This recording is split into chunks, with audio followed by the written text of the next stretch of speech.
CCP, Chinese combustible products, and ghost cars driving away by itself. This incident occurred in the early morning hours of October 13th on Chengdu Tianfu Avenue. A Xiaomi SU7 traveling at high speed collided with the green belt and quickly caught fire. The door of the car is suspected to be locked. Now, nearby people rushed in and they attempted to open the doors for the rescue, but they were unsuccessful. And in the video, it shows that after the car caught on fire, that the people were trying to use their elbows to smash the window. And it seems when they tried to open the door, it was basically locked. Rescue personnel were on the scene trying to extinguish the fire. As you can see here, the battery component continues to burn. Eventually, the fire was controlled and they cut open the frame.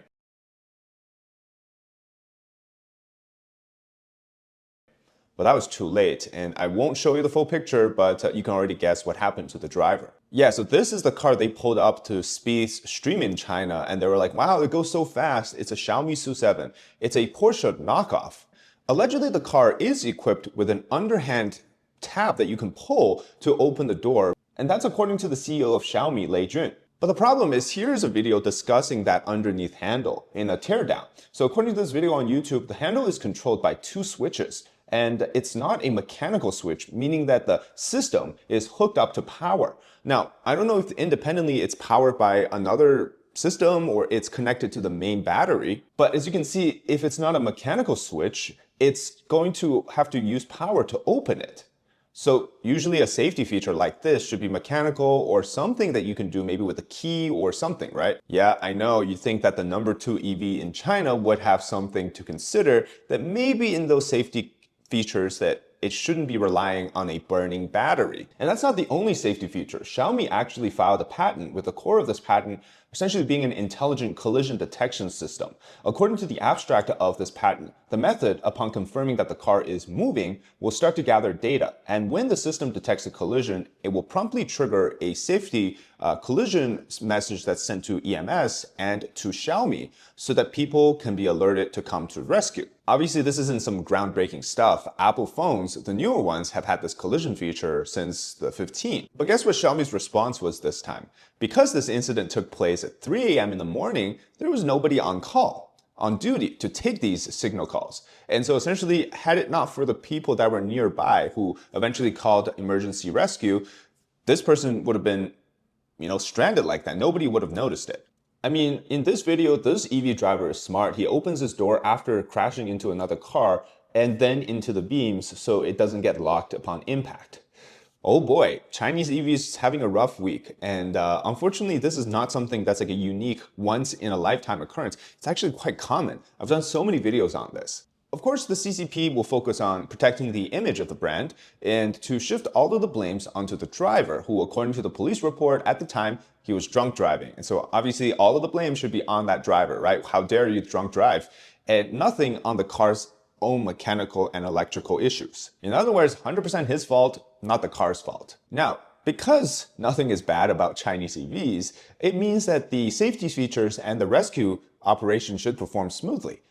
Which obviously contradictory to those claims. The actual event didn't happen that way. It happened very poorly. And that's really the core issue with Chinese EVs. They ship these products that look okay on the outside, but full of problems on the inside. And you won't ever hear the complaints as an English speaker because, well, these things get buried in Chinese comments. And even if there is a complaint, it's usually censored or downplayed or, given an official response, which again shifts the blames to other people. Some of the Chinese users call Chinese EVs or even Chinese electronic products as if you buy these products, you're essentially their beta testers. Some cases, you're beta testing with your own life. Xiaomi stocks dropped in response to this incident, and the Xiaomi CEO obviously understands that this type of situation is only going to hurt them temporarily, and as long as they ride out the wave of this public opinion, which obviously turns it negative, they're okay in the long run. And this March, Xiaomi SU7 was involved in a similar accident also on the highway, burn in the car situation. This took place on the evening of March 29th this year. A man drove a Xiaomi SU7 with two classmates from Wuhan to Anhui, which is to take a civil service exam. And the accident occurred on the highway. 3 of them perished. And according to preliminary information, the vehicle was in an intelligent assistant driving mode before the accident, going at a speed of 116 kilometers an hour or about 65 to 70 miles per hour. Now, speaking of their intelligent driving, this happened to a Xiaomi EV, and this was the last day of September. The car just randomly started and drove away by itself. Call me Cyberpunk 2077, but I don't think this is an AI taxi, or we're not at the era of AI taxi yet. Maybe we are. But the point is, they watched the surveillance footage, and Xiaomi claims it was an accidental phone command, pocket dial style, but the owner of the vehicle wasn't even on her phone.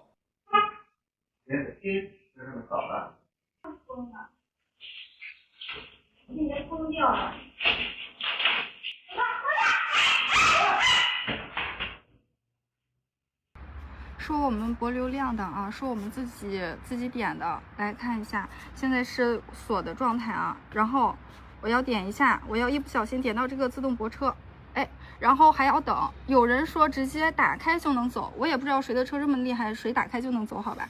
来，你看要等多久？有人说不需要等，有人说不需要等待20秒，直接打开就能走。这是直接打开就能走吗 ？OK， 然后可以了啊，我们打开这个系统了，然后我再一不小心点到它，看到没有？会一直闪双闪。我们那个车是直接跑了，有点双闪吗？而且这个只有前后，看到了吗？只有前后，我们的是直接左拐的。你告诉我往左。So of course, the post got taken down because the censors work with the state, and they cannot afford to have any public opinions going negative on them. Now, in the follow-up statement from Xiaomi on October 3rd, the company claims that the investigation results is due to a parking assisted command sent from the user's iPhone 15 Pro Max, and that resulted in the driving away, not because of Xiaomi's car problems or any of the electrical issues. Oh, so it's the Apple iPhone's fault. Got it. And they also claim that previously, due to a customer service error in model identification, which led to inaccurate information being public, Xiaomi apologizes, stating that it will continue to optimize the user experience and ensure user safety. Yeah, it's basically the same thing as saying that, yeah, we were wrong about certain things, but not the big stuff. Good morning. And you can trust us that our things will continue to improve. It's like one of those things like, oh yeah, China makes mistakes, but it's doing good to the world. It will never be bad. And they're far from the only EVs having problems in China.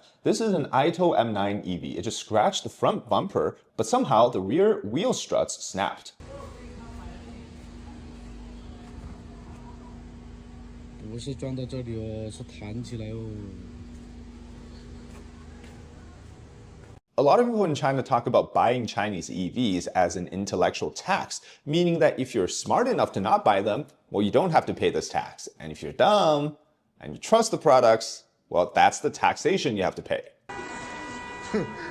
做梦都想不到，来手好好的，回不去。 And this is an Avatar 06, an EV brand from China. It just started burning in the parking lot. Now, the flame caused 7 nearby cars to also suffer damage from varying degrees. It's like COVID. You know, it started in Wuhan, and instead of trying to contain it itself from within the city, it decided to spread globally. And just like that car, it can't just burn by itself, it's got to spread to the nearby cars. Now, Avatar's response to the combustion was that the fire occurred at the passenger seat position. So at the time of the fire, the battery pack's voltage, temperature, and air pressure were all normal, ruling out faults in the power battery, driving motor, the high voltage electrical control, and as the cause of fire. In other words, it's basically saying the battery's not at fault. And this is very different from what we've seen in all sorts of videos, which in most cases, it's always the battery that burns when the car gets into a crash or it just randomly started burning up or smoking. It's like, how come conventional gas-powered cars or even hybrid cars don't happen to burn like that? It's just EVs in China that do this. And this one happened in June this year, also in the same area as that first Su7 video, which burned, but this is near the airport in that city.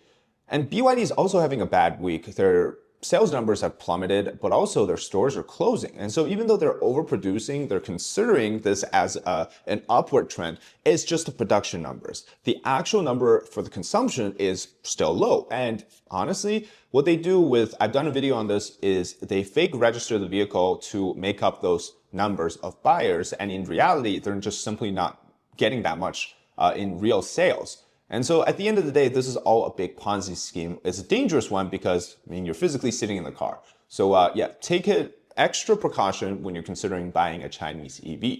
All right, thank you so much for watching this episode. If you enjoyed the content, let me know your thoughts about Chinese EVs in the comment and subscribe to the channel if you're new, but also like this video so that it can be spread to other people on YouTube and so that people can be aware of the danger of Chinese EVs. Until next time, bye-bye.